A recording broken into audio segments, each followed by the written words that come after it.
को एक्शन में लाया, उनके रक्षा मंत्री के घर को टारगेट किया, उनके डिफेंस का जो हेडक्वार्टर है उसको टारगेट किया, एयरफील्ड को टारगेट किया। ये क्या दिखाता है? ये दिखाता है कि अमेरिका आज की डेट में अपनी मनमर्जी करता है। उसको देखिए, शांति पुरस्कार के लिए तो उन्होंने एक कैंपेन चलाया, 8 युद्ध को रोकने का दावा उन्होंने किया। कितनी सच्चाई थी वो पूरे विश्व के सामने है। और फिर आप इस तरीके के हमले करते हैं तो आपका जो बोलने, जो आपकी पॉलिसी है, कहते कुछ हैं करते कुछ हैं। देखिए, इसका इंडिकेशन मार्क रूबियो ने कुछ दिन पहले दे दिया था, लेकिन इतनी जल्दी इसका असर होगा ये किसी ने नहीं सोचा था, यह अप्रत्याशित था। और जिस तरीके से देखिए वेनेजुएला की सेना ने गिव अप किया, 11:30 बजे हमला और 4 घंटे के अंदर अंदर ही मदुरो को उन्होंने पकड़ लिया और देश के बाहर ले गए, उनकी वाइफ को भी पकड़ लिया। अब वहाँ सत्ता परिवर्तन की बात है। वो ऐसी सरकार चाहते हैं जो अमेरिका की लाइन टो करे, अमेरिका का जो वो एक तरीके का इन्फ्लुएंस वेनेजुएला पे चाहते हैं, क्योंकि वहाँ पे नेचुरल रिसोर्सेज है, ऑयल का भंडार है, उस पर कंट्रोल करना चाहते हैं। और साथ में एक एक्सेस बनता है लैटिन अमेरिकन कंट्री का, लेकिन उसके विरोध में क्यूबा आया, उसके विरोध में आपके कोलंबिया आया। लेकिन ये सारे छोटे देश हैं, उनको भी एक मैसेजिंग है, और ब्राज़ील के लिए भी मैसेजिंग है कि आप अमेरिका के बरखिलाफ जाने की कोशिश ना करें। और यूरोप और तमाम वर्ल्ड को संदेश दिया है कि आप लैटिन अमेरिकन कंट्री में आप इंटरफेयर नहीं कर सकते, ये हमारे एरिया ऑफ इन्फ्लुएंस के कंट्री हैं, लिहाजा आप इनसे दूर रहें। बहुत ही क्लियर मैसेज दिया। आप पुतिन कुछ भी बोलते रहे, ऐसे दिन में हमला किया जबकि चाइना का एनवॉय देखिए वेनेजुएला में था, उनके मदुरो से बात हुई थी उस समय। तो ये सारी चीज़ें दिखलाता है कि अमेरिका अपनी मनमानी करने पे तुला हुआ है, जो उसके राह नहीं चलेगा वहाँ सत्ता परिवर्तन करेगा। देखिए, ईरान में भी उसका इंडिकेशन दिया, ईरान का प्रोटेस्ट और अमेरिका का स्टेटमेंट। इन प्रोटेस्टेड पे आप अपने सिक्योरिटी फोर्सेस को डिस्प्रपोर्शनेटली मत यूज़ करिए, फायरिंग मत करिए, नहीं तो अमेरिका वहाँ पे इंटरफेयर करेगा। इस तरीके की धमकी पूरे विश्व में, तो विश्व को वो किस दिशा में ले जाना है ये आज की डेट में सोचना पड़ेगा। जो आप बोल रहे हैं, जो कर रहे हैं, उसमें तमाम डिफरेंसेस हैं। आप अपने अमेरिकन कांग्रेस को भी आप कॉन्फिडेंस में नहीं लेते हैं और अपनी आप मनमर्जी कर रहे हैं, इसका जवाब दिया जाएगा। देखिए, रशिया ने डिमांड की कि यूनाइटेड सिक्योरिटी काउंसिल की मीटिंग हो, लेकिन इन सब का मतलब क्या है? ने इतनी जगह किया है, चाइना पे इस तरह के अटैक क्यों नहीं हो रहे? ये रशिया के ऊपर ये एक बड़ा सवाल है, उस पर हम आगे चर्चा करेंगे। सुरेश गोयल जी, पर एक सवाल ये आता है कि जो हरकत अमेरिका ने की है, अंतरराष्ट्रीय कानून क्या कहता है? क्या ये अधिकार है किसी देश को? पूजा जी, अगर आप ये सवाल मेरे से पूछ रही हैं, तो बतौर एक राजनयिक के जिसने कि यूएन सिस्टम में काम भी किया है और काफी करीब से भी देखा है, मैं 2-3 चीजें संक्षेप में कहना चाहूंगा। आपका पैनल काफी बड़ा है, काफी टाइम लग जाएगा वरना। देखिए, अगर पहली बात तो यह है कि 1 दशक पहले तक कहा जाता था कि एक इंटरनेशनल ऑर्डर है, उस इंटरनेशनल ऑर्डर में, जिसको आपने कानून का नाम दिया, उस इंटरनेशनल ऑर्डर में यूनाइटेड नेशंस एक संस्था है जिसमें कि सारे संसार के सारे देश तकरीबन उसके सदस्य हैं। तो अगर उनके बीच में कहीं भी कोई दिक्कत आती है, कहीं कोई डिफरेंसेस आते हैं, फर्क है, या कोई परेशानी युद्ध की नौबत आती है, सिक्योरिटी की नौबत आती है, तो उसमें जो है यूनाइटेड नेशंस का सहारा लिया जाएगा। और सिक्योरिटी काउंसिल वगैरह 1991 में जब कोल्ड वॉर खत्म हुआ तो ये उम्मीद जताएगी कि ठीक है, कोल्ड वॉर खत्म होने के बाद एक तरह से यूएस सिस्टम दोबारा काम करना शुरू कर देगा। अब हो क्या रहा है, आप देखिए, इंडो पैसिफिक में ताइवान, चाइना ने ताइवान को घेर करके एक्सरसाइजेस करी। ताइवान अगर सिक्योरिटी में अपने को वो डिफेंड कर सकता है तो ठीक है, वरना क्या अमेरिका उससे मदद के लिए आएगा? पहले काफी डाउट आ रहे हैं। जापान और ताइवान के बीच में, उनके बीच में लग रहा है कि जापान की सिक्योरिटी, साउथ कोरिया की सिक्योरिटी पहले यूएस गारंटर था, करेगा भी अगर चाइना से डील हो जाती है। आप यूक्रेन का देख लीजिए, यूक्रेन में 4 साल पहले जब रशिया ने बेलारूस के थ्रू एंटर किया था, वजह चाहे कोई भी रही हो, जस्टिफाई कर सकते हैं हम, लेकिन जो उन्होंने हमला किया, क्या वो अंतरराष्ट्रीय कानून के अंतर्गत संभव था? आज जब हुआ है, जब नाइजीरिया में जब हमला किया, एक फिग लीफ ले ली गई कि हाँ, नाइजीरिया ने मेरा साथ दिया, सीरिया में हमले हुई, और आज जो हमला हुआ वही हुआ कि मेरा अपना एक नेशनल इंटरेस्ट है, मेरे को वहां के ऑयल के भंडार चाहिए, मेरे को सरकार चाहिए जो मेरे सपोर्ट में हो, तो मैं ये करके रहूंगा क्योंकि मदुरो मेरे खिलाफ है। तो सवाल ये है कि अंतरराष्ट्रीय कानून, अंतरराष्ट्रीय ऑर्डर जिसका नाम लिया जाता है, वो अंतरराष्ट्रीय ऑर्डर अब एक तरह से खत्म हो चुका है। अब इसमें अगर भारत को, मैं भारत का नाम लेता जी। हूं, भारत को अपनी सुरक्षा करनी है, चाइना हमारे नॉर्थ में है, तो हमको अपनी सुरक्षा खुद करनी होगी। हम ये नहीं सोच सकते हैं कि कोई हमको सहारा देने के लिए आएगा। हाँ, डेफिनेटली। तो अंतरराष्ट्रीय कानून की बात छोड़ दीजिए आप, अब खाली एवरीबडी फॉर हिमसेल्फ और इटसेल्फ। अपनी सुरक्षा खुद करो, अपने बारे में खुद सोचो। संजीव श्रीवास्तव जी, एक तो ये एक अहम सवाल है ही, लेकिन पीस थ्योरी की बात करने वाले ये अमेरिका फर्स्ट वाली कौन सी पॉलिसी को जस्टिफाई कर रहे हैं?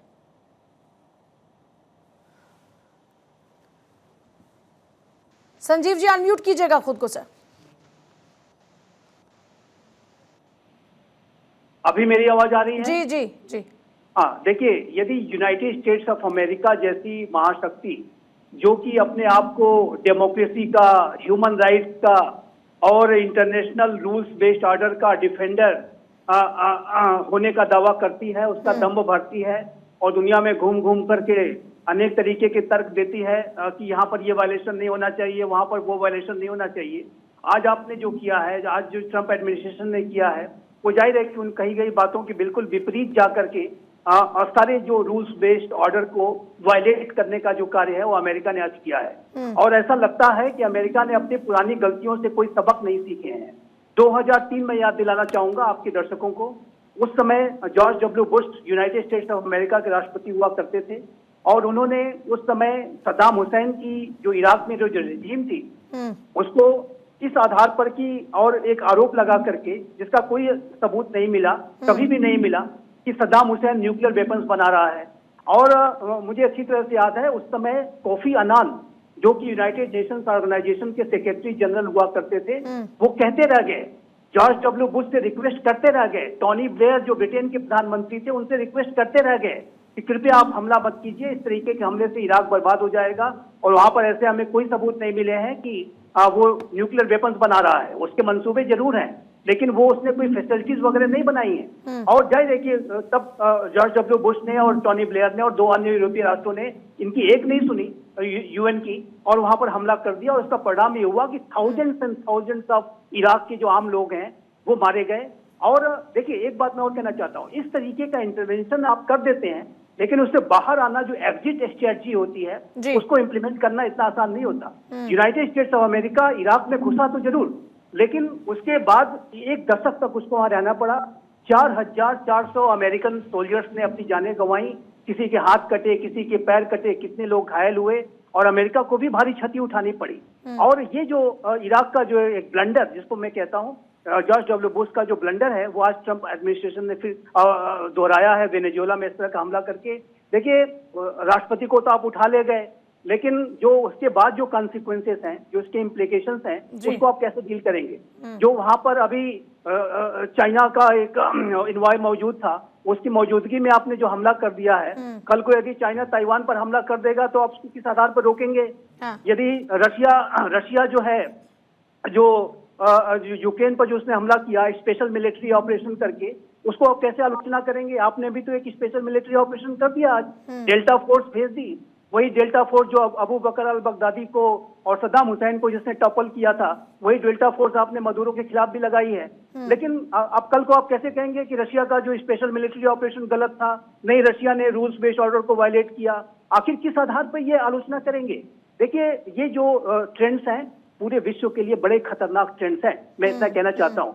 और इस तरीके से अगर महाशक्तियां, ये अपने आप को परमानेंट 5 भी कहते हैं, दुनिया के कस्टोडियन हैं और दुनिया की सारी जिम्मेदारी ले रखी है, और आप जो है रूल्स बेस्ड ऑर्डर को अब मन चाहे तरीके से वायलेट करेंगे, तो ये जाहिर है कि पूरे विश्व में महाविभीषिका को जन्म दे सकता है। मैं आपके बड़े सम्मानित चैनल के माध्यम से चेतावनी देना चाहता हूँ कि इस तरीके की स्थितियां किसी थर्ड वर्ल्ड वॉर को रूल आउट नहीं कर सकते। ये आपने बहुत बड़ी बात कही है, क्योंकि आप एक तरफ खुद को शांति दूत के तौर पर पेश करते हैं और शांति की अवहेलना आप खुद कर रहे हैं, ये सबसे बड़ा सवाल है। सर, मैं आती हूँ वापस आपके पास में, और हमारे साथ में हमारी एक और खास मेहमान भी हैं, उनके पास में जल्दी से जाते हुए, क्योंकि हम बात कर रहे हैं फिर इकोनॉमी की। तो इकोनॉमी पर जब हम आते हैं मैम, तो सवाल ये आता है कि क्या ये पूरी की पूरी जो कोशिश है ये सिर्फ ब्लैक गोल्ड पर नजर टिकाने के लिए है, ये साजिश ब्लैक गोल्ड को लेकर है, और दूसरा ग्लोबल इकोनॉमी पर, भारत की इकोनॉमी पर इसका क्या असर होगा?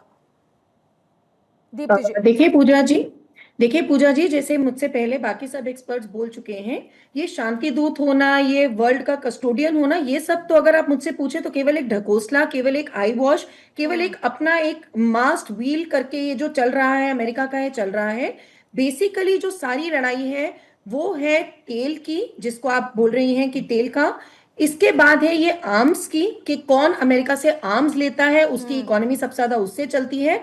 और इन दोनों मंसूबों को सफल करने के लिए एक पपेट गवर्नमेंट बनाने की, क्योंकि अगर हम बार बार बात कर रहे हैं कि वहां पे इंटरनल प्रॉब्लम्स हो रही थी, तो अगर हम इंटरनल प्रॉब्लम्स की बात करें तो भैया ये डिक्टेटरशिप और मोनार्की गवर्नमेंट्स तो ऑल ओवर द वर्ल्ड चल रही हैं, और आज से थोड़ी चल रही हैं, कितने सालों से चली आ रही हैं, ट्रंप के अपने दौरान चल रही हैं।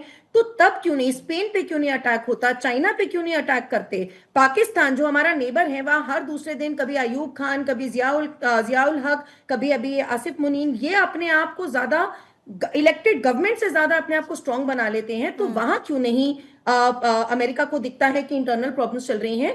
तो अगर हम ड्रग कार्टेल की बात करें तो तब उनको कोलंबिया क्यों नहीं दिखता, उनको मेक्सिको क्यों नहीं दिखता, क्योंकि वहां उनकी पपेट सरकार है, वो उनको सपोर्ट करती है। पाब्लो एस्कोबार हम सबने नाम सुन रखा है, कोलंबिया से है वो, एंजल फेलिक्स के नाम हम सबने सुन रखा है, वो मेक्सिको से है। ड्रग कार्टेल्स में तो ये सबसे ऊपर है ना। तो ये तो बिल्कुल वही बात हो गई कि तुमने नहीं तो तुम्हारी माँ ने, तुम्हारे दादा ने, किसी ने तो पानी गंदा किया होगा, मैं तुम्हें खाऊंगा। ये स्ट्रैटेजी अपना के अमेरिका इस समय काम कर रहा है कि मुझे केवल वहां पपेट सरकार चाहिए। और आप इकोनॉमी की बात करी थी अभी, क्योंकि हाल फिलहाल में उसका ईरान के साथ भी प्रॉब्लम चल रही है, तो अगर हम देखें तो खमीनी के साथ 81 से 86 तक तो अमेरिका के बहुत अच्छे संबंध थे। वो क्यों थे? क्योंकि तब वो उनसे आर्म्स परचेज कर रहा था। तो जब तक तो सरकारें उनसे आर्म्स परचेज करती रही, उनके मन मुताबिक काम करती रहे, तब तक तो सब कुछ ठीक रहता है अमेरिका के लिए। और इंटरनल प्रॉब्लम्स क्या, अमेरिका की इकोनॉमी में कम इंटरनल प्रॉब्लम्स है पूजा। अगर हम देखें अक्टूबर 2025 में ट्रंप की रिजीम की बात करते हैं, ट्रंप 2 की रिजीम में अक्टूबर 25 में नो किंग्स मूवमेंट हुआ, जून 25 में उससे पहले वही नो किंग्स मूवमेंट हुआ था। उनका जब उन्होंने गवर्नेंस एफिशिएंसी की सरकार खोली थी, तब डिपार्टमेंट खोला था, तब हैंड्स ऑफ प्रोटेस्ट हुआ था। 2018 में वुमेन्स मार्च हुआ था। तो अपनी इंटरनल प्रॉब्लम्स तो अमेरिका को दिखती नहीं है, दूसरों के ऊपर बिग डैडी बन के हमला करना, क्योंकि उनको पपेट सरकार चाहिए। मतलब लिटरली यहाँ पे ये होता है कि या तो मैं जैसे बड़ी इकोनॉमीज हैं, अब इंडिया के जो माननीय मोदी जी के समय जो सरकार चल रही है, आंख दिखाने की हिम्मत नहीं होती है तो टैरिफ्स का खेल खेल दो, मतलब हमला कर दो, नहीं तो पपेट सरकार बिठा दो, नहीं तो टैरिफ्स कर दो। ये सब कुछ केवल इकोनॉमी और अपनी super power big daddy establish करने का चल रहा है। सर आपके पास आते हुए एक बड़ा इंपॉर्टेंट सवाल है, क्या ये हाइब्रिड वॉरफेयर का एग्जाम्पल है? देखिए मेरा मानना है कि जब ये छोटे से कंट्री में इस तरीके के ऑपरेशन चलाते हैं तो इसका एक लिमिटेड स्कोप में जाते हैं, लेकिन तैयारी पूरी रहती है। अगर इसको हाइब्रिड वॉर में कन्वर्ट करने की ज़रूरत पड़ी तो वो भी किया जा सकता है। लेकिन मेरा मानना है जब हम हाइब्रिड वॉर की बात करते हैं तो उसमें कई सारे और डोमेन इंक्लूड हो जाते हैं। इसमें इतने बड़े ऑपरेशन की अमेरिका की ज़रूरत नहीं पड़ी, क्योंकि उन्होंने सबसे पहले तो एक पॉलिटिकल इंटरफेरेंस से काम चलाने की कोशिश की, फिर इकोनॉमिक सैंक्शन, और आज के जो मिलिट्री ऑपरेशन वो भी डेल्टा फोर्सेस का ज़्यादा इस्तेमाल हुआ। और एक जो वेनेजुएला में जो विल टू फाइट है वो कहीं ना कहीं लैक करते हुआ नजर आया। उसके पहले तमाम तरीके के उनके मिलिशिया फोर्सेस की बात आ रही थी, मिलिट्री प्रिपेयर्डनेस की बात आ रही थी, लेकिन इन सबको ग्राउंड पे आते हुए, एक्शन में आते हुए देखा नहीं गया। विद इन 4 आवर्स में एक कंट्री के हेड ऑफ स्टेट को आप कैप्चर कर लेते हैं और उसको देश के बाहर ले जाते हैं। ये कैसी आपकी सुरक्षा नीति थी? ये एक आपने राउंड फायर नहीं हुआ, आपके जो एयर डिफेंस सिस्टम पूरा फेल हुआ। अमेरिका के एयरक्राफ्ट आते हैं, इम्प्यूनिटी के साथ स्ट्राइक करते हैं, सीधे एक्ट ऑफ वॉर माना जाना चाहिए, फिर वहां से वो रिटेलिएशन क्यों नहीं हुआ? हाँ नहीं, क्या यही बड़ा सरप्राइजिंग है। तो कहीं ना कहीं एक तरीके का वहां भी different point of view emerge होकर आता है। देखिए जो सोल्जर्स को क्या चाहिए, एक फाइट टू चाहिए, लड़ने का एक मादा चाहिए। वो जब आप देखते हैं कि अमेरिका जैसी शक्ति के साथ लड़ रहे हैं और जिस तरीके की फोर्सेस का इस्तेमाल, जिस तरीके की वार्निंग आ रही थी, कहीं ना कहीं उन्होंने पहले से ही माइंड बना लिया था गिव अप करने का, और शायद वो सरप्राइज हो गया, ऐसा मेरा मानना है। और जब आप हाइब्रिड वॉर की बात करते हैं तो वो नेक्स्ट स्टेज में आता है कि जब आपने ग्राउंड फोर्सेस कमिट की, उनके एक्शन में कहीं स्टेलमेट आए, नहीं प्रोग्रेस है, तो आप तमाम तरीके के अल्टीमेट डिफरेंट डोमेन में जाते हैं, साइबर वॉर में जाते हैं, स्पेस में जाते हैं, आईटी में जाते हैं, ग्राउंड एक्शन करते हैं, स्टेल्थ एक्शन करते हैं। इन सारी चीज़ों का मिक्स एंड मैच जब बनाते हैं वो हाइब्रिड की कैटेगरी में आता है। तो मेरा मानना है कि एक लिमिटेड ऑपरेशन था और इसमें सक्सेस डिसप्रपोर्शनेट सक्सेस मिला। कितने फास्टली वहाँ देखिए सत्ता चेंज हुई, ये दिखाता है कि अमेरिका ने एक तरीके की वॉर गेमिंग कर रखी, तैयारी कर रखी थी, सरप्राइज किया। और उस दिन सरप्राइज किया जिस दिन चाइनीज एनवॉय वहाँ पे मौजूद थे, तो उनको कहीं ना कहीं शक था, एक मैसेज भी दिया पूरे वर्ल्ड को कि मेरे हिसाब से ही वर्ल्ड का वर्ल्ड ऑर्डर चलेगा, किसी और का नहीं। और इसमें सबसे बड़ा देखिए इम्पेटस जो मिला है, जो मेरा मानना है वो सीरिया में, जिस दिन सीरिया में अल असद की सरकार गई और अमेरिका के इन्फ्लुएंस हुआ है, अल सरा की सरकार बनी, और जो रशियन के एलाई कंट्री को रशिया प्रोटेक्ट करने में अनसक्सेसफुल रहा, एक बहुत बड़ा सिग्नल हुआ, वहीं से डिसबैलेंस ऑफ पावर शुरू हुआ वर्ल्ड का। और जितने भी रशियन एलाई कंट्री हैं जो अमेरिका को आंख दिखाते हैं वो धीरे धीरे धाराशायी होंगे। नेक्स्ट नंबर ईरान का लगता हुआ नजर आ रहा है। ईरान एक डिफरेंट अर्थव्यवस्था है, डिफरेंट तरीके के लोग हैं, कितना सक्सेस होगा कहाँ नहीं जा सकता, लेकिन डेफिनेटली वेनेजुएला का ऑपरेशन सरप्राइज करता है और ये दिखाता है कि अमेरिकन जो है, जिनके 800 मिलिट्री बेसेस हैं पूरे वर्ल्ड में, अपनी मनमर्जी करने में लगे हुए हैं। इसको रोक लगाने की जरूरत है, और रोक पहले यूएन की तरफ लग सकती थी, रशिया से लग सकती थी, दोनों ही आज की डेट में डिफंक्ट हैं। रशिया अपने अफेयर में इन्वॉल्व है, चाइना कॉमर्शियल एंगल देखता है, उसका direct military intervention world geopolitics में उस एक्सटेंट तक नहीं है, लिहाजा उसके मदद के लिए कोई नहीं आ रहा। अगर यही 2 ब्लॉक्स ऑफ कंट्री होते या कोल्ड वॉर इला में होता तो इस तरीके के एक्शन संभव थे, डेफिनेटली नो। लेकिन आज की डेट में सिर्फ अमेरिका की तूती बोल रही है, मन मर्जी कर रहा, काउंटर कोई कर नहीं पा रहा है, लिहाजा इस तरीके के ऑपरेशन आपको देखने को मिल रहे हैं। गोयल सर, एक बड़ा इंपॉर्टेंट सवाल पूछना चाह रही हूँ आपसे, क्योंकि हम देख रहे हैं कि जो भी बड़ी बड़ी कंट्रीज जिनका भी हम जिक्र कर रहे हैं, उनकी जो एक ये कहिए कि प्रक्रिया रहती है, वो एक विस्तारवादी सोच को प्रदर्शित करती है। ऐसे में भारत जो उभरती अर्थव्यवस्था भी है, विकसित भारत बनने की दिशा में भी आगे बढ़ रहा है, हमारा स्टैंड ऐसी सिचुएशन में क्या रहना चाहिए? सुरेश जी, सर आपकी आवाज नहीं आ रही, अनम्यूट कर लीजिएगा सर एक बार। हाँ, अनम्यूट करा है मैंने भी। जी। अब आ रही है आवाज ठीक? हाँ जी, हाँ जी। जी, देखिए, आपके सवाल का जवाब देने से पहले मैं छोटा सा, जो अभी आपने पूछा हाइब्रिड वॉर यहाँ पर होगा, क्या होगा जी, मैं जो अभी मेरे से पहले पैनलिस्ट बोल रहे थे ब्रिगेडियर साहब, उनकी बात को थोड़ी सहमति जताते हुए मैं ये कहूंगा कि अभी ऐसा नहीं लगता है कि ये वॉर एक दिन से ज्यादा चलेगी। आज उन्होंने मदुरै को कैप्चर कर लिया है, उनका ऑब्जेक्टिव पूरा हो गया, मदुरै चले गए लेकर के वो, अब जो भी एक आपराधिक मामला चलेगा, जो भी चलेगा। और इसके अलावा मुझको नहीं लगता, क्योंकि रशिया और चाइना भी बड़े फैक्टर है। मैं नहीं समझता हूँ कि यूएसए उनसे कॉन्ट्रैक्ट वॉर या कोई किसी तरह की वॉर की अपेक्षा करेगा।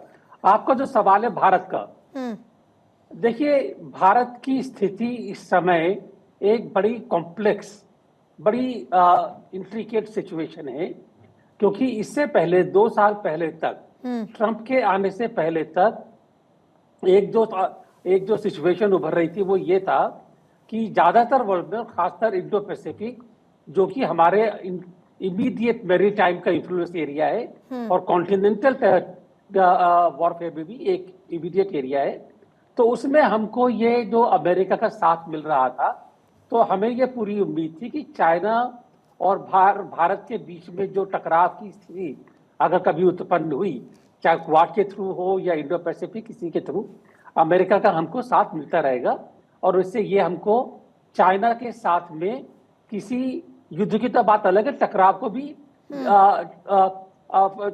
देखने की स्थिति नहीं आएगी। अब जो है सिचुएशन ये है कि ट्रंप, चाइना और रशिया, ये 3 अलग अलग पोल हो गए हैं। एक विश्व की जो शक्तियां हैं, 3 पोल हैं।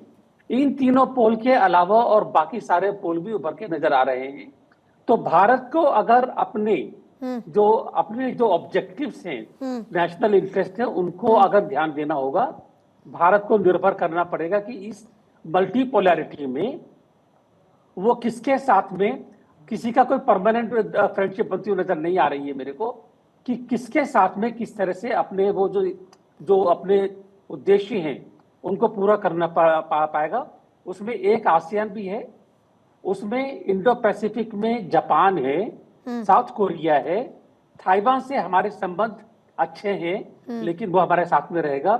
ग्लोबल जो एक G20 नहीं कहूँगा, सॉरी, ग्लोबल साउथ, जी, ग्लोबल साउथ G20 ऐसे प्लूरिलेटरल प्लेटफॉर्म है जिससे कि भारत को शक्ति मिल सकती है। लेकिन मैंने खाली एक दो नाम लिए हैं, लेकिन अब भारत को बजाय एक या दो देशों का साथ देखने की बजाय एक अपनी मल्टीपल अलायंसेस, मल्टीपल फ्रेंडशिप्स देखनी पड़ेंगी।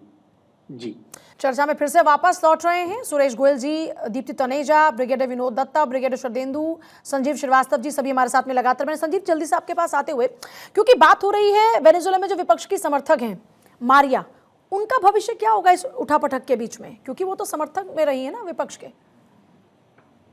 जी, आप ये मुझसे सवाल कर रहे जी हैं? संजीव जी। हाँ, देखिए, उनका संपर्क डोनाल्ड ट्रंप के एडमिनिस्ट्रेशन के साथ लगातार बना रहा है, ऐसी रिपोर्ट्स रही हैं। और जब उनको अभी नोबेल पुरस्कार से नवाजा गया था, तब भी उन्होंने उस समय भी डोनाल्ड ट्रंप के साथ अपने जो इस हर्ष को जो है शेयर भी किया था। यद्यपि की अलग बात है कि डोनाल्ड ट्रंप इससे जरूर निराश हुए थे कि उनको शांति पुरस्कार नहीं मिला, ये मचाडो को कैसे मिल गया। लेकिन जाहिर है कि ये जो पूरी जो वेनेजुएला का जो विपक्ष है वो पहले से ही अमेरिका के ट्रंप एडमिनिस्ट्रेशन के संपर्क में दिखाई देता है। लेकिन मैं फिर से इस बात को कहना चाहूंगा कि इस तरीके से किसी भी राष्ट्र की रिजीम को टॉपल करना और इस तरीके का जो ट्रेंड है, ये पूरे विश्व के लिए अच्छे संकेत नहीं है। यूएन लेड जो चार्टर की बात अमेरिका करता है, रूल्स बेस्ड ऑर्डर की बात करता है, डेमोक्रेसी की बात करता है, जब आप ये कहते हैं कि विश्व के हम सबसे पुराने लोकतंत्र हैं, तो लोकतंत्र में तो किसी भी व्यक्ति को, किसी भी नेता को सत्ता में स्थापित करना और उससे विस्थापित करना, उसका जो कार्य है तो वहां की जनता ही को करना होगा। यदि आप लोकतांत्रिक मूल्यों की बात करते हैं तो ये तो जनता पे छोड़ना होगा ना। वेनेजुएला की जनता ये डिसाइड करेगी कि कौन हमारा राष्ट्रपति रहेगा या कौन हमारा प्रधानमंत्री रहेगा। Exactly. ये तो अमेरिका नहीं तय करेगा ना। तो आप किस आधार पर फिर लोकतंत्र की बातें करते हैं? और इसमें क्या अंतर रह गया चाइना में? चाइना से आपका, चाइना भी तो कहता है कि ताइवान में हम फोर्सफुल ऑक्यूपेशन कर लेंगे, ताइवान हमारा पार्ट है। और रशिया की आप कैसे आलोचना करेंगे जब आप कहते हैं कि नहीं, रशिया ने स्पेशल मिलिट्री ऑपरेशन लॉन्च करके गलती की, वो जेलेंस्की को टॉपल करना चाहता था और अपनी सरकार बिठाना चाहता था। आप भी तो पपेट सरकार बैठाना चाहते हैं। अगर ये कोई भी सरकार बनती है, चाहे मचाडो की सरकार क्यों न बने, वो एक पपेट गवर्नमेंट होगी, इसमें कोई दो राय नहीं है। अमेरिका की इच्छा के अनुसार चलना होगा उसे।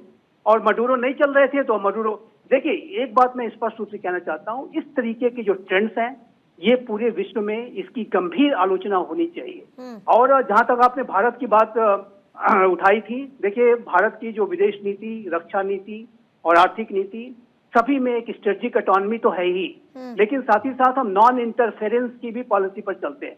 हम किसी राष्ट्र के आंतरिक मामलों में दखल देने के खिलाफ रहे।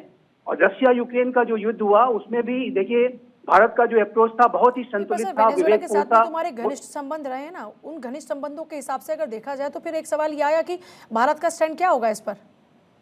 भारत का स्टैंड बहुत ही संतुलित होगा, विवेकपूर्ण, बुद्धिमत्तापूर्ण तरीके से। भारत को अगर विचारों के अनुसार अगर आप देखें तो मेरा ऐसा मानना है कि भारत की सरकार की पूरी पैनी नजर इन सारी स्थितियों पर है।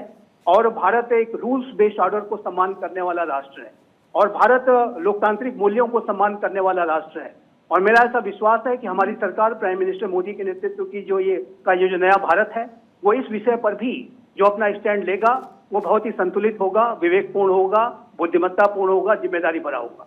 दत्ता सर, एक बड़ा इंपॉर्टेंट सवाल ये भी आ जाता है कि हमने अभी तक देखा कि एक जो जवाबी कार्रवाई होनी चाहिए थी वो दूर दूर तक कहीं नजर नहीं आ रही है। एक सभी जितने भी पैनलिस्ट से बात हुई इससे पहले भी, उन सबका कहना यह था कि इसका मतलब देश के अंदर ही कहीं पर पहले से प्लानिंग थी, मतलब देश में कुछ लोगों की सहायता के बगैर ये सब नहीं हो सकता था।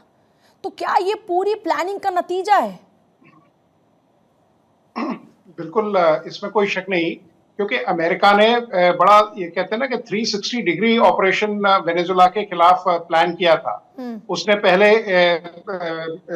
मादुरो को धमकाया, फिर उसके बाद उसने कई इस तरह की मैसेजिंग दी, कई तरह के संदेश भेजे, और उसने जो वहां की जो इंटरनल जो पॉपुलेशन है या जो उसके जो बाशिंदे हैं वहां अपने सेल्स या वहां अपने जो लोग थे उनको बिठाया, उन्होंने उनका ब्रेन वॉश किया। और आप ये देखिए कि आप देखिए मादुरो साहब इतनी ऊंची ऊंची बातें कर रहे थे पहले कि साहब हम तैयार हैं, हम आखिरी खून के कतरे तक लड़ेंगे, आखिरी राउंड तक लड़ेंगे। लेकिन जब अमेरिका ने अटैक लॉन्च किया और उनके पास काफी समय था, अमेरिका ने काफी वार्निंग दी हुई थी, लेकिन एक भी राउंड फायर नहीं हुआ, एक भी कोई रिटेलिएशन नहीं दिखाई दिया गया। और आप बताइए किसी भी देश में जाके कैसे आप जो हेड ऑफ द स्टेट है उसको आप बंदी बना सकते हैं और ले जा सकते हैं बिना किसी रेजिस्टेंस के। इसका मतलब कहीं ना कहीं उनके एलिमेंट्स वहां थे, कहीं ना कहीं वहां के लोगों का उनका सपोर्ट था, और मादुरो की गवर्नमेंट में भी इस तरह के कोई डिवाइडेड लॉयल्टी थी जो उनके खिलाफ गई, और वहां अमेरिका सक्सीड हुआ। तो ये सब चीजें देखते हुए, क्योंकि कल परसों अगर आपने एक वीडियो देखा जिसमें मादुरो साहब खुद गाड़ी चला रहे थे और मौसीकी का आनंद ले रहे थे, लेकिन आज जिस तरह का एकदम पासा पलटा है उसमें ये उनसे तवक्को नहीं की जा रही थी। At least he should have fought and he should have given some kind of resistance to American initiative. तो ये सब कुछ देखने को नहीं मिला। तो ये बताता है कि किस तरह से उन्होंने उन्हीं की सरकार को खोखला करके आज मतलब अमेरिका का मकसद एम अचीव हो गया है, और वो एक तो ऐसी जिस विद्रोह सरकार और वहां गद्दारी का बिठाएंगे जिक्र आप भी कर रहे हैं, मतलब दो बातें सर आप कह रहे हैं कि खुद उनकी ओर से अब ये नजर नहीं आया कि एक जवाब होना चाहिए था, दूसरा ये कि देश में ही कुछ अंदर गद्दार थे। तो मैं जो पूछ रही थी, ये गद्दारी के संकेत है, विद्रोह के संकेत है, या फिर ये खुद उनकी ओर से कहीं पर कोई कमी रह गई? नहीं, देखिए ऐसा है कि कोई भी सत्ता में रहे उसके विरोधी हमेशा उस देश में रहते हैं, और इसी बात का अमेरिका फायदा उठाता है। और यही देखने में आया कि क्योंकि अमेरिका ये चाह रहा था कि किसी तरह से, क्योंकि देखिए डीप स्टेट एक बहुत बड़ा इंस्टीट्यूशन है, चाहे वो पैरेलल इंस्टीट्यूशन ही हो अमेरिका में। और अमेरिका आप देखिए उसने कई देशों में इस तरह की अराजकता या इस तरह की का तख्ता पलट या इस तरह का सत्ता परिवर्तन दिखाया है। तो यकीनन उसके जो आपके जो उसकी इंटेलिजेंस एजेंसीज थी वो वहां काम कर रही थी, और उन्होंने मतलब मादुरो को बताया गया कि अगर आप सरेंडर नहीं करेंगे या ये नहीं करेंगे तो ये केवल ट्रेलर है, और इसके बाद हम अपने जो ऑपरेशंस है, क्योंकि वॉरफेयर में भी काफी चेंज आ गया है आजकल। देखिए क्लोज कॉम्बैट तो बहुत कम देखने को मिलता है, रूसो यूक्रेन वॉर में भी देखिए, यहां भी आपने जितने भी BVR हैं, बियॉन्ड विजुअल रेंज वेपन्स है या लॉन्ग रेंज एंगेजमेंट किए जाते हैं, तो वहां जाके उन्होंने लगता है उनके अंदर ही इस तरह के मोल्स प्लांट किए हुए थे जिन्होंने वो बता दिया और उनको कैप्चर कर लिया गया। प्रोफेसर दीप्ति, जल्दी से आपके पास आते हुए मैं ये जानना चाह रही हूँ कि अब अगली आर्थिक स्थिति क्या होगी? हम लगातार देख रहे हैं अलग अलग देशों के बीच में पहले कॉन्फ्लिक्ट चल रहा है। अभी खैर हमारे जितने पैनलिस्ट हैं वो कह रहे हैं कि ये कोई लंबा कॉन्फ्लिक्ट नहीं होगा, लेकिन अभी जो मौजूदा स्थिति है उसमें ग्लोबल इकोनॉमी पर किस तरह से आप असर देख रहे हैं? देखिए पूजा जी, ग्लोबल इकोनॉमी डेफिनेटली टर्मोइल में आएगी। बार बार बात हो रही है क्रूड ऑयल की, तो केवल ऑयल के ही नहीं, even gold and silver prices का भी बहुत बड़ा इस पे इम्पैक्ट होने वाला है। अब सैटरडे संडे है, वीकेंड है, मंडे को जैसे ही मार्केट्स खुलेंगी तो एकदम इम्पैक्ट दिखेगा कि ये गोल्ड, सिल्वर और क्रूड पे हालांकि इतना ज्यादा, जबकि बात बार बार ऑयल रिजर्व्स की हो रही है, ऑयल पे इतना ज्यादा असर होने की इस समय स्थिति नहीं, सिचुएशन दिख रही है, क्योंकि इवन दो द फैक्ट कि वेनेजुएला के पास बहुत बड़े ऑयल रिजर्व्स हैं, लेकिन आज की डेट में अपने इंटरनल प्रॉब्लम्स के चलते, इन्फ्लेशन के चलते, और जो ये हम उनकी पॉलिटिकल स्थिति देख रहे हैं उसके चलते वेनेजुएला का एक्सपोर्ट बहुत ज्यादा चाइना के अलावा बहुत ज्यादा कंट्रीज में नहीं था। तो क्रूड ऑयल पे इतना ज्यादा इम्पैक्ट नहीं होता दिख रहा, जबकि इन पे बहुत तगड़ा होने वाला है, क्योंकि पेरू और चाड जो है वो मेजर सिल्वर एक्सपोर्टर्स हैं, और उनका जो ऑयल सी रूट है उनका सिल्वर एक्सपोर्ट का, वो वेनेजुएला के साथ होते चलता है। तो इसके जो सी रूट का है, तो इसके चलते गोल्ड और सिल्वर के प्राइसेस बहुत ज्यादा बढ़ने की उम्मीद है, जिसका इम्पैक्ट हमें मंडे को देखने मिलेगा कि इकोनॉमीज में जो गोल्ड, सिल्वर और साथ साथ, अब देखिए डॉलर का वैसे ही बड़ा प्रॉब्लम चल रहा है, रुपी भी, बहुत सारी करेंसीज उनके खिलाफ वीक हो रही हैं, तो एकदम जो ये सर्ज आएगा वो गोल्ड और सिल्वर में आने की ज्यादा उम्मीद है जब मंडे को मार्केट्स खुलेंगी। पूजा, हाँ शरदेंदु सर आपके पास आते हुए, क्या हम ये देख रहे हैं कि जो सिचुएशन इस वक्त बनी हुई है उसमें हमने देखा कि डिफेंस सिस्टम अच्छा खासा था, वेनेजुएला के पास में, लेकिन वो एक्टिव नज़र नहीं आता। अभी लैटिन अमेरिका के हिसाब से अगर देखा जाए तो लैटिन अमेरिका में क्या अमेरिका की ये नीति उसके लिए उल्टी पड़ सकती है? देखिए, मेरा मानना है कि जो वेनेजुएला में ऑपरेशन क्या है, एक मैसेज है पूरे लैटिन अमेरिकन कंट्रीज़ को। देखिए, लैटिन अमेरिका कंट्रीज़ में किसी भी कंट्री का आप नाम ले लीजिए, वो डिफेंस में उतना प्रिपेयर्ड नहीं रहे हैं। चाहे वो अर्जेंटीना का फॉकलैंड वॉर आप याद करें, उस समय जब लड़ा गया उसमें भी इंग्लैंड ने विजय हासिल की। और आज की डेट में उनकी जो छोटे छोटे कंट्रीज़ हैं, उनका ओरिएंटेशन डिफेंस की तरफ नहीं है। उसकी वजह एक ये थी कि एक तो नाटो ग्रुप ऑफ कंट्रीज़ था, दूसरा एक वहाँ पर ऐसी व्यवस्था बनी हुई थी कि उन्होंने अपने सिक्योरिटी नीड को नेग्लेक्ट किया और तमाम तरीके के अदर इकोनॉमिक फैक्टर, जिसमें एक ड्रग पैडलिंग, इलीगल इमिग्रेशन, बहुत सारी चीज़ें थी जो वहाँ पे ये बड़ी प्रिवलेंट थी। और एक ड्रग पैडलिंग ने जिस तरीके से वहाँ मेनेस फैलाया हुआ था वो सबके नोटिस में था। इसका एडवांटेज अमेरिका को हमेशा से मिलता रहा। अमेरिका ने एक तरीके से मैसेज भी नाटो कंट्री या यूरोपियन नेशन को दिया था कि नॉर्थ अमेरिका और साउथ अमेरिका से अपने बिजनेस को आप दूर रखें, ये सारे के सारे कंट्री हमारे इन्फ्लुएंस में है। और जब वो अमेरिका के बरखिलाफ जाने की कोशिश करते हैं तो अमेरिका ने इस तरीके का एक्शन किया। और वेनेजुएला का एक्शन बाकियों के लिए आई ओपनर है, लेकिन कुछ रेबल कंट्री अभी भी हैं, जैसे क्यूबा है, कोलंबिया है और तमाम तरीके के ऐसे कंट्री, और ब्राजील का भी उसमें मैं नाम लेना चाहूंगा। ये सारों के लिए मैसेज है। तो अमेरिका ने इस ऑपरेशन से कई सारी चीज़ों को साधा हुआ है और एक मैसेज पूरे वर्ल्ड को दिया हुआ कि अगर आज की डेट में कोई world power, single world power है जो अपने एट विल डिसीजन इंपोज करा सकता है लोगों पे, तो वो है अमेरिका।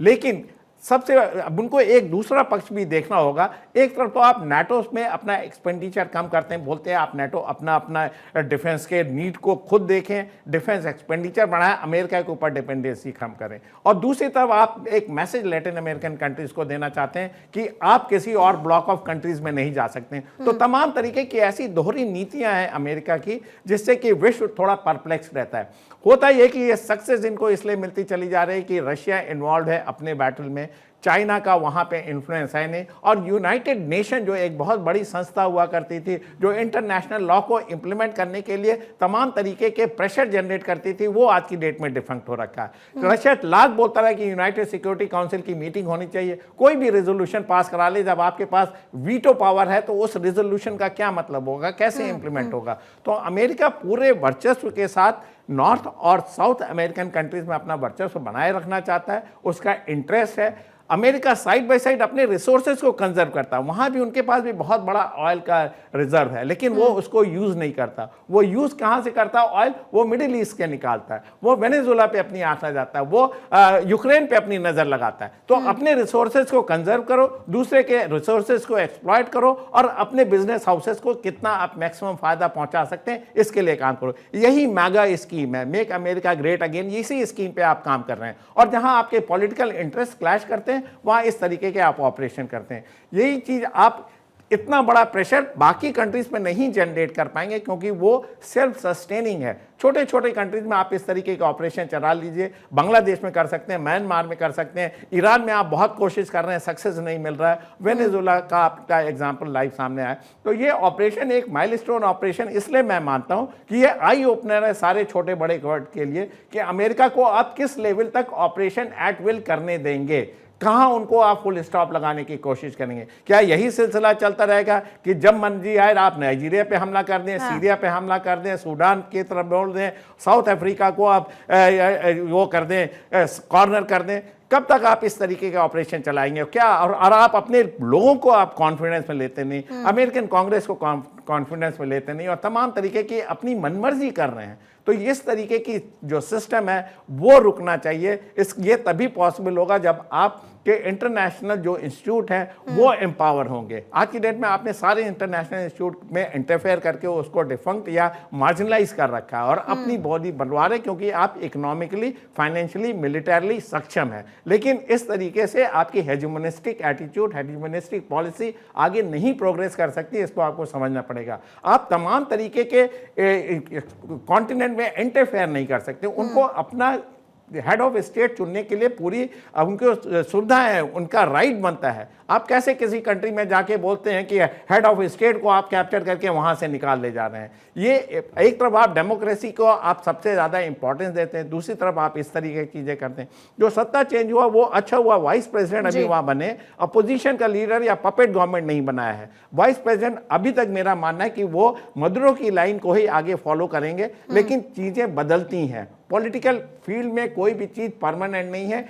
नेशनल इंटरेस्ट पे ध्यान रखना होगा। और आज की डेट में जो वहाँ व्यवस्था है, चाहे वहाँ पे मदुरो को हटा के वाइस प्रेसिडेंट सत्ता में आए हैं, उनको रीलुक करना पड़ेगा। वो किस दिशा में जाना, क्या अपनी सॉवरेनिटी इंटीग्रिटी को वो अमेरिका के हवाले गिरवी रख देंगे? क्या आप अपने आर्म फोर्सेस को फिर से रिवाइव करके फिर से उनको ट्रेन करा के एक अपने नेशनल सिक्योरिटी का एजेंडा नहीं बनाएंगे? क्या आप अमेरिका की लाइन, ये सारी चीज़ें वेनेजुएला को खुद डिसाइड करनी पड़ेगी। अमेरिका का इंटरफेरेंस कम होना चाहिए। जो बहाने अमेरिका देता है वो कन्विंसिंग नहीं होते। ड्रग पैडलर है, ड्रग कार्डल है, इलीगल इमिग्रेशन, ये वजह होती किसी देश में आप अटैक करने की। अगर ये वजह है तो आधे से ज्यादा विश्व के देशों के ऊपर आपको हमले करने पड़ेंगे और सत्ता बदलनी पड़ेगी। ये लॉजिक नहीं है। लॉजिक यह है कि वहां के नेचुरल रिसोर्सेज, वहां के ऑयल और वहां जो मदरे जो 1 to 1 टकरा रहे थे डोनाल्ड ट्रंप से, वो वजह है। जब आप पर्सनल इश्यूज को नेशनल इशू में कन्वर्ट करते तब त्राही मचती, तब आपका वहां पे डिससेटिस्फैक्शन आता है, लोगों में आपकी क्रेडिबिलिटी खत्म होती है, ऐसा मेरा मानना है। ठीक, मैं जल्दी से हमारे साथ गोयल सर उनके पास आते हुए बाकी लोगों के पास आ रही हूँ। गोयल सर, एक बड़ा इंपॉर्टेंट सवाल ये हो जाता है कि एक तरफ हम देख रहे हैं कि मागा की आड़ में अमेरिका की विस्तारवादी नीति, दूसरा अमेरिका ने भारत पर भी दबाव बनाने की कोशिश की। क्या यही सही वक्त है जब भारत को अपना स्टैंड क्लियर करना चाहिए, बताना चाहिए कि गलत नीतियों के खिलाफ भारत कैसे अपनी आवाज को बुलंद कर सकता है? अगर किसी देश के साथ गलत हो रहा है तो भारत का अपना स्टैंड क्या होगा? क्योंकि अभी तक हमने बहुत ही बैलेंस अपने स्टैंड रखे हैं, लेकिन इस बार क्या हमें कुछ स्ट्रिक्ट एक्शन लेने की जरूरत है? क्या हमें अपने जो नीति है उसमें कुछ बदलाव करने की आवश्यकता है? क्या यही वो सही समय है? देखिए, पहली बात तो ये है कि एक प्रैक्टिसिंग डिप्लोमेट होने के नाते मैं एक छोटी सी बात कहना चाहूंगा कि पॉलिटिकल लेवल पर भाषण अच्छे लगते हैं, आप भाषण दीजिए, लोगों को कन्विंस कीजिए, सब अच्छा है ये, लेकिन कूटनीति भाषणों से नहीं चलती है। कूटनीति के लिए आपको अपने संबंध बनाने पड़ते हैं, जिससे आपका फायदा होता है, वो संबंध बनाने पड़ते हैं। मैं इसके बारे में पहले कह चुका हूं कि हमको जो आजकल का जो एक सिचुएशन डेवलप हो गई है, ये मल्टीपोलैरिटी की, जिसमें हर एक अपने अपने फायदे देख रहा है, उसमें हमको मल्टीपल अलाइनमेंट करना पड़ेगा ताकि हम इस मल्टी अलाइनमेंट की जो पॉलिसी है उसके सहारे जो हमारी स्ट्रेटेजिक ऑटोनॉमी बोल लीजिए, इंडिपेंडेंस बोल लीजिए, जो भी चाहे के लीजिए, कि हमको बड़े कम मार्जिन में जो है, बीच के मार्जिन में इस मल्टी अलाइनमेंट के सहारे निकलना पड़ेगा। नाजुक समय है, बहुत दिक्कत की बात है ये, क्योंकि अभी तक हमको भरोसा रहा था एक दो देशों का, वो भरोसा इतना नहीं है। रशिया इतना मजबूत नहीं है। रशिया और चाइना भी करीब आ रहे हैं, चाइना से हमारे काफी फर्क है। तो सबको देखते हुए बस खाली ये कहूंगा, शांति से अपने इंटरेस्ट को देखते हुए, लोगों से अपने संबंधों को देखते हुए एक जो मार्जिन है वहां से नेगोशिएट करें, उसी में हमारा फायदा हो रहेगा। जी नमस्कार। संजीव जी, आगे क्या देख रहे हैं आप? क्या पॉसिबिलिटी है, क्या होगा आगे? देखिए, ये जो अमेरिका का एक्शन है उसने बड़े ही नकारात्मक जो संदेश हैं वो अंतर्राष्ट्रीय समुदाय को दिए हैं जी। और इस तरीके से अगर किसी भी राष्ट्र की सॉवरेनिटी, टेरिटोरियल इंटीग्रिटी को वायलेट करते हुए किसी राष्ट्र को भयाक्रांत करके और उसको उसके राष्ट्रपति को वहां से कैप्चर कर लेना, उठा ले जाना, इस तरीके का जो ट्रेंड है वो बिल्कुल भी अच्छे संकेत नहीं है। और ये जो विश्व में पहले से ही रणनीतिक अनिश्चितता, विश्वास का संकट जो गहरा होता जा रहा है, उसको और बढ़ाने का ही कार्य करेगा। और इसमें मैं ये अवश्य कहना चाहता हूं कि जहां तक अपने देश राष्ट्र भारत की बात है, देखिए हमारी जो विदेश नीति, रक्षा नीति, आर्थिक नीति, सब में हम अपने राष्ट्रीय हितों को सर्वोपरि रख के चलते हैं। स्ट्रेटेजिक ऑटोनॉमी का आधार ही है कि हम अपने राष्ट्रीय हितों को सर्वोपरि रख के चलते हैं। हमें वर्तमान समय में सारी अनिश्चितताओं को ध्यान में रखते हुए अपनी जो कम्प्रहेंसिव नेशनल पावर है, जो विकसित भारत को बनाने का जो लक्ष्य है, उसकी तरफ तेज गति से आगे बढ़ना होगा। और वही जो हमारी आंतरिक जो शक्ति है, हमारा जो अपना स्वयं का जो स्ट्रेंथ है, चाहे वो डिफेंस का हो, चाहे अर्थव्यवस्था हो, चाहे वो सारे की सेक्टर्स हो, वही हमें हमारे भविष्य को उज्जवल बनाएगा। क्योंकि विश्व का जो वातावरण जिस तरीके से बिगड़ रहा है। और दूसरी बात मैं ये भी कहना चाहता हूँ कि भारत यदि विकसित भारत बनने की तरफ तेज गति से बढ़ेगा और अपने आप को अधिक से अधिक सशक्त और मजबूत बनाएगा, तो विश्व में भी हम एक जो रूल्स बेस्ड ऑर्डर को बनाए रखने का जो प्रयास है उसमें सफल हो सकते हैं। और विश्व में जो रूल्स बेस्ड ऑर्डर को बिगाड़ने की जो साजिशें चल रही हैं, कोशिशें चल रही हैं, हर तरीके से गैर जिम्मेदाराना कदम उठाए जा रहे हैं, उसको भी हम रोक सकते हैं तभी जब हम आंतरिक रूप से स्वयं से मजबूत हों। तो हमारा मूल मंत्र हमारा यही होना चाहिए कि हम अपनी कॉम्प्रिहेंसिव नेशनल पावर को विकसित करें और एक विकसित भारत बनाने की तरफ अपने राष्ट्र को तेज गति से आगे बढ़े। और इसमें मैं अंत में ये कहना चाहता हूँ, ये सिर्फ सरकार की जिम्मेदारी नहीं है, ये भारत के प्रत्येक नागरिक की जिम्मेदारी है।